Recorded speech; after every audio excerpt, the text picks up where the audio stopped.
Hello student, myself Vanshu Khandelwal, lecturer of accountancy. Dear student, we have already discussed about our syllabus in previous classes. Today we will discuss about the partnership. Dear student, there are 4 chapters in partnership. First one, general introduction of partnership. Second, admission of a new partner. Third, retirement or death of a partner. And fourth, dissolution of firm. First of all, we will discuss about the general introduction to partnership. Dear student, exam में ये 5 marks का chapter है. 5 marks का chapter है. 5 marks का chapter है हमारे exam में. और ये इसमें से एक तो सिंगल मार्क्स का वन क्वेश्चन सिंगल मार्क्स का आएगा एंड वन क्वेश्चन जो आएगा वो 4 मार्क्स का आता है. कुल मिला के टोटल 5 मार्क्स का चैप्टर है. आइए हम डिस्कस करते हैं इस चैप्टर के बारे में. सबसे पहले हम जो पार्टनरशिप के बारे में डिस्कस कर रहे हैं, पार्टनरशिप, व्हाट इज पार्टनरशिप. तो सबसे पहले हमें पता होना चाहिए पार्टनरशिप एक्ट कौन सा होता है. Dear student, that is applicable Indian partnership act 1932. That is a very important. Partnership act, Indian partnership act 1932. कई बार एग्जाम में क्वेश्चन पूछा जाता है कि पार्टनरशिप एक्ट कौन सा है. तो डियर स्टूडेंट, पार्टनरशिप एक्ट 1932 है. Now what is partnership. Partnership when 2 or more than 2 person works together for earn maximum profit is called partnership. आइए हम इसको एक्सप्लेन करते हैं एक बार. What is partnership? Partnership is an association of 2 or more person who have agreed to combine their financial resources and managerial abilities to run a legal business and share profit in agreed ratio. Student, हमने कहा था minimum person जो होने चाहिए partnership में वो 2 होने चाहिए. है देखिए, मिनिमम 2 और more person who have agreed to combine their financial resources. और वो आपस में एग्री हुए हैं. जो 2 पर्सन है वो एग्री हुए हैं कि हम दोनों आपस में पैसा मिला करके वर्क करेंगे, बिजनेस चलाएंगे. तो इन्होंने क्या किया, आपस में एक तो फाइनेंशियल रिसोर्सेज को मिलान किया, कम्युलेट किया, एंड मैनेजरियल एबिलिटीज़, और दोनों की जो एबिलिटीज़ थी दोनों को मिक्स किया. और उसके बाद उन दोनों ने मिलकर के क्या किया, एक बिजनेस को रन किया. और वो बिजनेस कौन सा होता है, लीगल बिजनेस. वो लीगल क्यों होता है, क्योंकि वो रजिस्टर्ड होता है partnership act 1932. And share profit in an agreed ratio. जब 2 and more than 2 person works together, जब वर्क करेंगे तो उस पर क्या होगा, प्रॉफिट होगा. क्योंकि ऑब्जेक्ट क्या होता है बिजनेस का, प्रॉफिट अर्न करना. और जो भी प्रॉफिट होगा उसको क्या करेंगे, वो अपने एग्रीड रेशियो में क्या करेंगे, डिस्ट्रीब्यूट कर लेंगे. डियर स्टूडेंट, पार्टनर्स के बीच में पहले ही जब बिजनेस रन किया जाता है तो वहाँ पार्टनरशिप डीड तैयार की जाती है. उसको हम डिस्कस करेंगे भी आगे. वहाँ पर इनका रेशियो पहले से एग्री कर दिया जाता है कि प्रॉफिट शेयरिंग रेशियो क्या होगा, 1:1 होगा, 2:1 होगा, क्या होगा, वो पहले से एग्री कर लिया जाता है. Next point, need of partnership. Need of partnership mean student कि पार्टनरशिप की नीड क्यों रही, पार्टनरशिप का बॉन्ड क्यों हुआ. Student, there are some lack of sole proprietary business. To overcome the limitation of sole proprietorship business. हमारे sole proprietor business को क्या होता है मालूम आप लोगों को. देखिए स्टूडेंट, सोल प्रोप्राइटर बिजनेस क्या होते हैं, जिन बिजनेस का ऑनर सिंगल होता है, पर्सन होता है. सिंगल पर्सन जिस बिजनेस का ऑनर होता है उसे कहते हैं हम सोल प्रोप्राइटरशिप बिजनेस. अब सोल प्रोप्राइटरशिप बिजनेस के अंदर कुछ कमियां हैं, कुछ लिमिटेशंस हैं, जिनके कारण क्या हुआ, बॉन्ड हुआ है किसका, पार्टनरशिप. नीड हुई है किसकी, पार्टनरशिप की. आइए क्या क्या कमियां हैं सोल प्रोप्राइटरशिप बिजनेस के अंदर. First one, limited capital. मैंने आपको पहले ही कहा था डियर स्टूडेंट कि जब किसी बिजनेस में सिंगल ओनर होगा तो उसके बाद कैपिटल क्या होगी, लिमिटेड होगी. और जब कैपिटल लिमिटेड होगी तो उस केस में वो बिजनेस को ग्रो नहीं कर सकता. इसके लिए जब मैं सिंगल पर्सन मैंने 1 करोड़ रुपीज़ लगाया, एक पर्सन और मिल गया मुझे 1 करोड़ उसने लगाया, तो हमारे पास कितने हो गए 2 करोड़। तो हम बिजनेस को एक्सपांड कर सकते हैं। Clear? Limited managerial efficiency, it means जब कोई भी वर्क, ये वर्क है, इसको या तो सिंगल पर्सन करे और इसी वर्क को अगर 2 पर्सन करेंगे तो कौन सा वर्क अच्छा होगा? 2 पर्सन। अब 2 पर्सन हो गए तो हम बिजनेस को एक्सपांड कर सकते हैं। एक तो कैपिटल भी आ जाएगी हमारे पास और मैनेजरियल एफिशिएंसी भी हमारी बढ़ जाएगी। Next, loss in the absence of owner. Soul proprietor business का सबसे जो मेन लॉस है वो यही है कि सोल प्रोप्राइटर बिजनेस में क्या होता है, ओनर सिंगल पर्सन होता है। अगर वो किसी भी कारणवश कहीं चले गया, कोई भी बात हो गई है, जब वो जाता है तो क्या होता है, पूरा बिजनेस को क्लोज करना पड़ता है, पूरे बिजनेस को शटर डाउन करना पड़ता है। अब 5 डेज़ के लिए कहीं गया तो 5 डेज़ का रेंट भी पे करना पड़ेगा। आफ्टर डेट 5 डेज़ का जो लेबर का है चार्ज वो भी देना पड़ेगा, सब कुछ पे करना पड़ेगा। यानी इट मीन्स हमने कुछ अर्न तो नहीं किया, हमको लॉस हो रहा है। अगर पार्टनरशिप होती है तो यहाँ लॉस नहीं होता। क्यों? क्योंकि यहाँ पर अगर पार्टनरशिप होगी तो 2 पर्सन होंगे, इसको अगर कोई रिक्वायरमेंट चला भी गया तो ये पर्सन जो होगा वो बिजनेस को कंटिन्यू रन कर लेगा। Now characteristics of partnership. Student, अभी हमने डिस्कस किया था what is partnership and need of partnership. Now third point, characteristics of partnership. कि पार्टनरशिप के एलिमेंट क्या क्या होते हैं, कैरेक्टरिस्टिक्स क्या क्या होती है, पार्टनरशिप में क्या क्या होना कंपलसरी है, क्या क्या होता है, इसके अंदर हम डिस्कस करेंगे। डियर स्टूडेंट, फर्स्ट पॉइंट, 2 और more than 2 person. Dear student, अभी हमने पहले डिस्कस किया था कि मिनिमम 2 पर्सन का होना कंपलसरी है। पार्टनरशिप में मिनिमम 2 पर्सन होंगे और मैक्सिमम 50, मिनिमम 2 और मैक्सिमम 50 मेंबर्स होंगे कई में पार्टनरशिप में। सेकंड कैरेक्टरिस्टिक्स, सेकंड एग्रीमेंट होना कंपलसरी है। तो स्टूडेंट, जब भी पार्टनरशिप रन होगी सबसे पहले पार्टनर्स के बीच में क्या होगा, एग्रीमेंट। अब एग्रीमेंट जो होता है वो 2 प्रकार से होता है। क्या? First one, written and oral. Agreement written भी होता है, ओरल भी होता है, but written agreement is valid. क्योंकि जो रिटन एग्रीमेंट होगा तो वैलिड होगा वो, क्योंकि सब कुछ लिखा हुआ होगा उसके अंदर। Oral agreement is not valid. Clear student? Partners के बीच में एग्रीमेंट का होना कंपलसरी है। एग्रीमेंट रिटन भी हो सकता है, ओरल भी हो सकता है, but written agreement is valid. And third, business.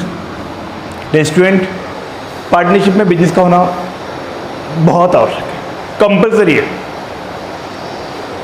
क्यों? मान लीजिए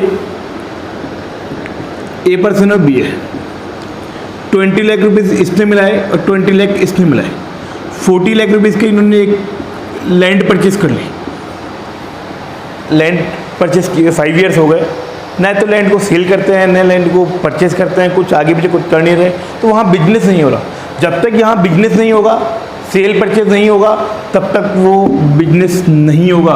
और जब तक बिजनेस नहीं होगा, जब तक प्रॉफिट नहीं होगा तो पार्टनरशिप नहीं कहलाएगी। इसीलिए कहते हैं कि पार्टनरशिप के अंदर बिजनेस का होना कंपलसरी है। Next point, profit sharing ratio. अभी हमने डिस्कस किया था, जब भी पार्टनरशिप स्टार्ट की जाएगी सबसे पहले पार्टनर्स के बीच में प्रॉफिट शेयरिंग रेशियो को कंसिडर किया जाएगा। पहले ही क्लियर हो जाएगा कि 1:1 है, 2:1 है। अगर पार्टनर 3 पार्टनर है तो 1:1 है, 2:1:2 है, 1 है, जो भी है XYZ। पहले से पार्टनर्स के बीच में प्रॉफिट शेयरिंग रेशियो डिस्ट्रीब्यूट क्या किया जाएगा, कैसे किया जाएगा, उसका रेशियो पहले से क्लियर होना चाहिए। Fifth point, mutual liabilities. Mutual liabilities का मतलब हुआ कि बिजनेस में कुछ भी अगर होता है, कोई भी प्रॉफिट लॉस होता है तो आपस में डिस्ट्रीब्यूट करेंगे। कोई भी वर्क होगा उसके लिए सभी पार्टनर उसके लिए क्या होंगे, लायबल होंगे, कोई एक पार्टनर उसके लिए लायबल नहीं होगा। कैरिड बाय ऑल और any of them acting for all.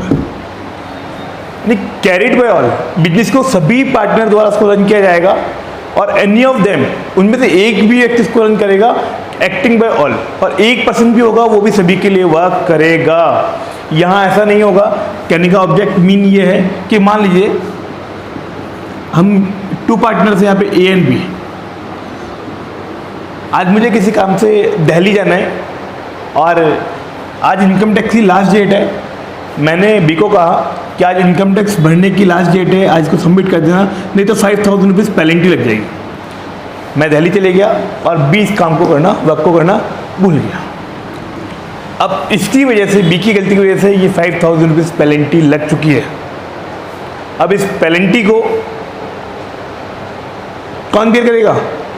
गलती किसकी है? बी की, लेकिन फिर भी इस पेनल्टी को ए और बी दोनों मिलकर के बेयर करेंगे। ओनली बी इसके लिए लायबल नहीं होगा। पार्टनरशिप में कैरिड बाय ऑल और any of them acting for all, that is the mutual liabilities. जो लायबिलिटीज होगी वो सभी की होगी, इसे कहता है mutual liabilities. Last point, act. Partnership में जब भी हम पार्टनरशिप स्टार्ट करेंगे तो सबसे पहले फर्स्ट ऑफ ऑल रजिस्ट्रेशन होगा, इनकॉर्पोरेशन होगा काई में पार्टनरशिप एक्ट 1932 के अंतर्गत। क्योंकि कोई भी पार्टनरशिप जब रजिस्टर्ड होती है, रन होती है, तो सबसे पहले पार्टनरशिप एक्ट 1932 में उसको रजिस्टर्ड कराया जाता है। तो स्टूडेंट ये थे हमारे characteristics of partnership. First one, 2 और मोर देन 2%, मिनिमम 2%, मैक्सिमम कितने? 50%। Second, agreement. अभी उन्होंने क्लियर किया था कि एग्रीमेंट जो है वो 2 प्रकार से होता है, रिटन भी होता है, ओरल भी होता है, but written agreement is valid. Third, business. Partnership में बिजनेस का होना कंपलसरी है। जब तक बिजनेस नहीं होगा तब तक उसको हम पार्टनरशिप नहीं कहेंगे।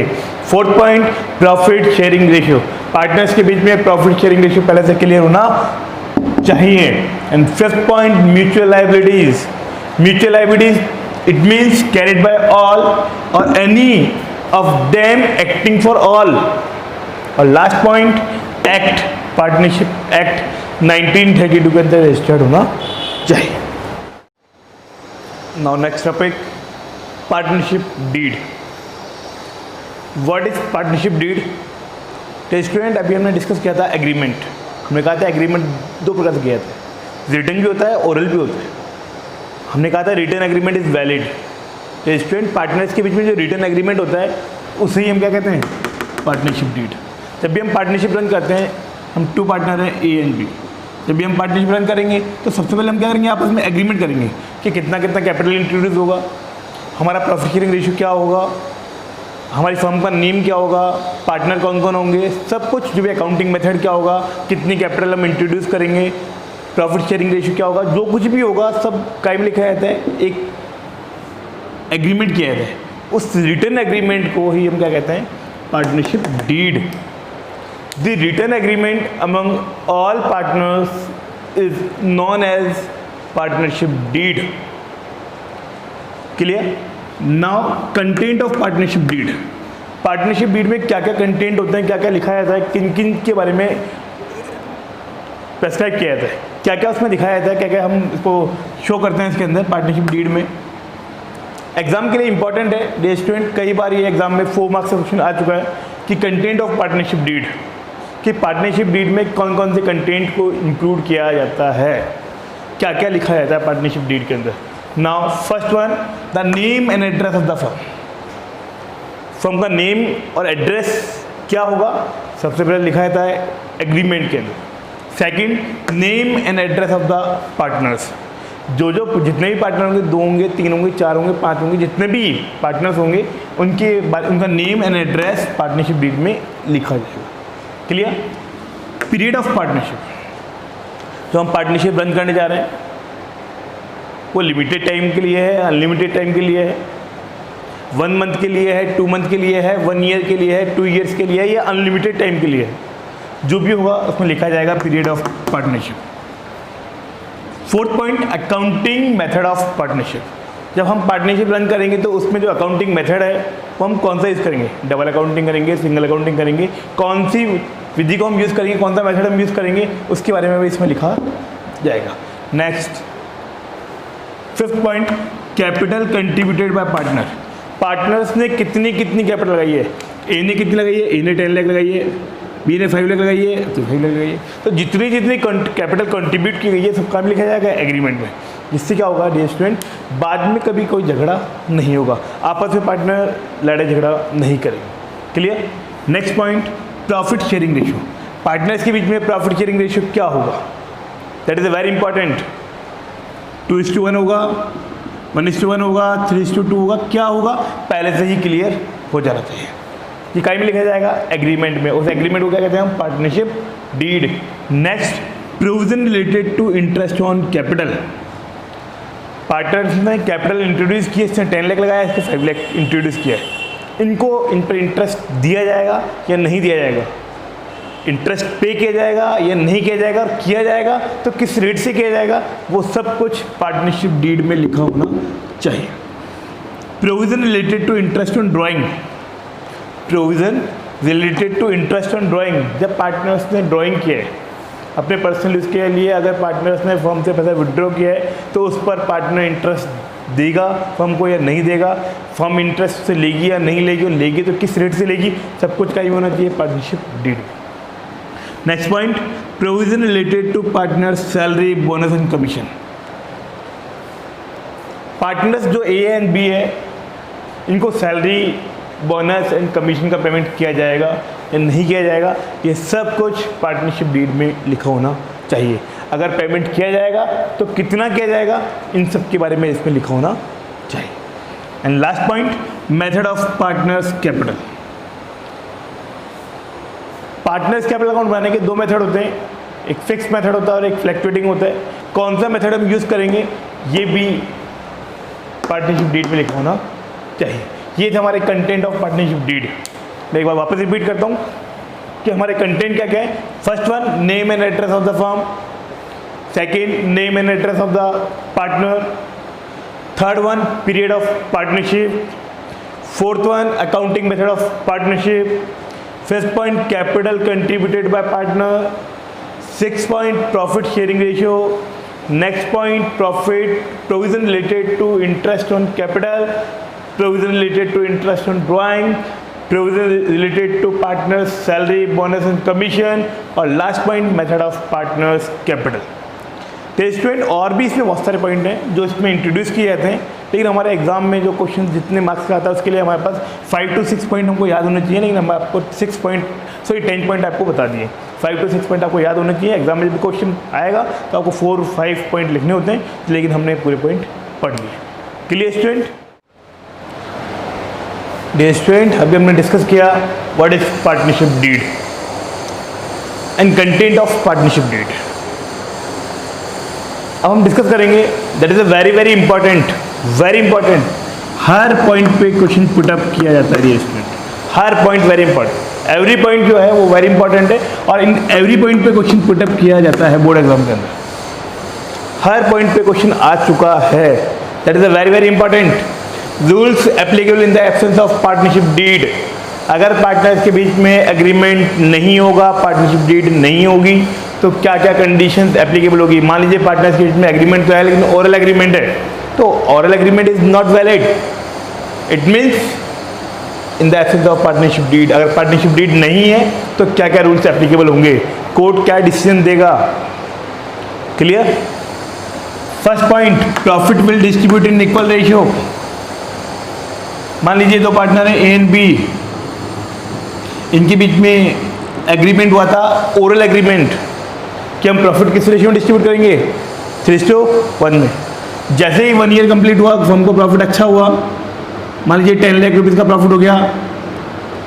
जब प्रॉफिट को डिस्ट्रीब्यूट करने लगे तो लगा ए के पास ज़्यादा जा रहा है, बी के पास प्रॉफिट कम आ रहा है शेयर में, तो उस केस में आपस में क्या हुआ, बी को लगा एग्रीमेंट तो है नहीं, और ओरल एग्रीमेंट जो है वो वैलिड होता नहीं है, तो बी जब कोर्ट में जाएगा तो कोर्ट का डिसीजन क्या होगा, कोर्ट कहेगा कि आपके बीच में कोई एग्रीमेंट है रिटन, हमने कहा नहीं है, कोई पार्टनरशिप डीड नहीं है, then profit will distribute in equal ratio, कि प्रॉफिट को इक्वल रेशियो में बांट लीजिए। ये किसका डिसीजन होगा, कोर्ट का डिसीजन होगा।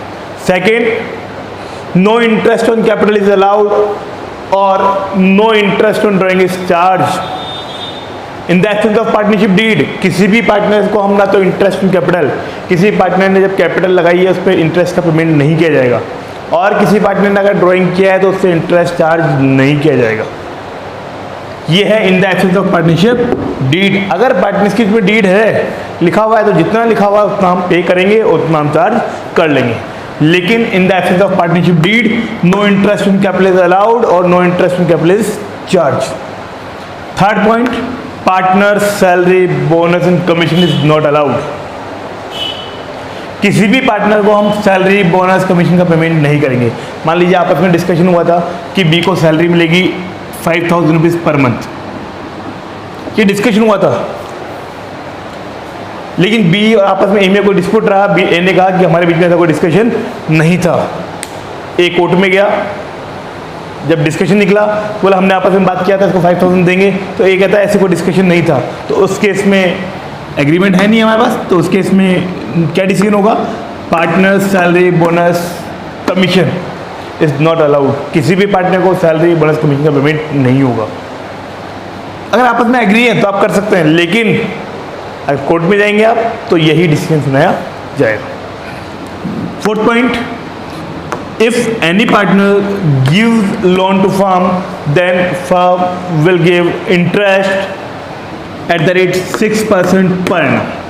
अगर किसी पार्टनर ने फर्म को लोन के रूप में पेमेंट किया है, कैपिटल नहीं, लोन के रूप में अगर पेमेंट किया है, तो उस पर फर्म को 6% इंटरेस्ट तो पे करना ही पड़ेगा। मान लीजिए ए ने फर्म को 5 लाख रुपीज़ का लोन दिया है और आपस में डिस्कशन हुआ था कि इंटरेस्ट का रेट जो है वो 10% इंटरेस्ट पे करेगी फर्म। आपस में डिस्प्यूट हो गया, कोई रिटर्न एग्रीमेंट नहीं था, तो उस केस में ए ने कहा मैंने फर्म को 5 लाख रुपीज़ दिया है, मुझे इंटरेस्ट पे कीजिए, तो फर्म कहेगी, बी कहेगा कि भैया कोई डिस्कशन नहीं था। कोर्ट में गया ये, जब कोर्ट में गया तो कोर्ट ने क्या डिसीजन कहा कि फर्म ने को इसने 5 लाख रुपये दे रखे, तो मिनिमम 6% इंटरेस्ट उसको चार्ज करना ही पड़ेगा, यानी फर्म उस पर मिनिमम 6% इंटरेस्ट तो देगी। Very very important, if any partner gives loan to firm then firm will give interest at the rate 6% per annum, at the rate 6% per annum. And last point, each partner can check books of account of firm. In the absence of partnership deed, each partner can check books of account of firm. Every partner firm के books of account maintain जो किए हुए हैं उनको check करने का right रखता है और उनकी कॉपी भी ले सकता है फर्म से कि मुझे आपने जो अकाउंट मेंटेन किए आप मुझे इनकी कॉपी दीजिए कि मैं चेक करूं कि आपने जो अकाउंट प्रिपेयर किए वो सही है या गलत है। Clear student? जय हिंद, जय भारत।